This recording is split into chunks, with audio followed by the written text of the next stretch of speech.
Ça y est, c'est parti, les gens sont rentrés, il y en a d'autres qui continuent à arriver. Alors maintenant, attention au départ.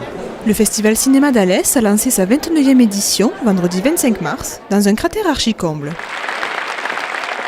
Point fort de ce premier week-end, la présence de Catherine Fro, venue présenter Coup d'éclat, son dernier film. Faut pas que vous restiez au camping. J'ai peur qu'il s'en prenne à l'enfant, il faut le protéger. Vous lâchez mon fils, vous lui faites peur, merde. Écoute-moi pour une fois. Tu vas finir par te foutre dans la merde. Le film de José Alcalá, Le Coup d'éclat, fait l'ouverture. Donc c'est formidable. On n'en est qu'à la 2e avant-première. C'est le suspense, plus on me fait un hommage et on passe 5 films dans lesquels j'ai déjà joué. Ce polar social, où Catherine Fro joue un commandant de police enquêtant sur le décès d'une jeune prostituée, dépeint de façon réaliste la dureté du quotidien dans la France de 2010. C'est la jeune fille qui s'est tuée au 19. Vous l'avez peut-être vue de votre fenêtre. Il y a une grande justesse sur le monde du travail et le monde ouvrier, la fin de quelque chose. En fait, cette femme, elle avait des parents communistes, elle est devenue policière, quoi. C'est curieux comme parcours. Et je trouve que ça raconte toutes ces années passées et le monde d'aujourd'hui qui se cherche, quoi. Et les gens qui sont un peu mis de côté, il y en a quand même pas mal. Un film engagé, avec un rôle sombre, un peu inhabituel pour Catherine Fro.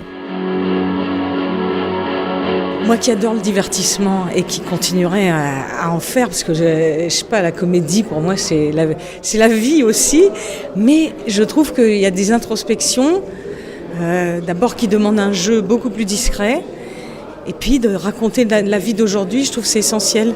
De ne pas toujours tirer le rideau en disant on va rire, c'est sympa. Ça suffit pas quelque part. Quelque part aussi, il faut ouvrir le rideau, dire il y a ça, il y a ça. Et nous, artistes, je trouve qu'on a une part à donner là-dedans aussi, quoi. Enfin, moi. Curieusement, c'est la première fois qu'un festival cinéma rend hommage à cette actrice attachante.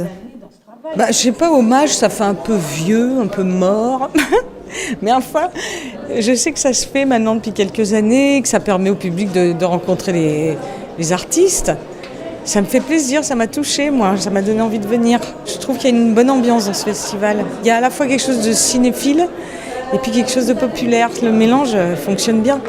Second point fort du week-end, la fameuse compétition de courts-métrages. 10 films en lice sur le thème de l'empathie pour l'autre, plusieurs prix décernés, mais le grand prix du jury revient à Tristan Hémon pour Ultima Donna.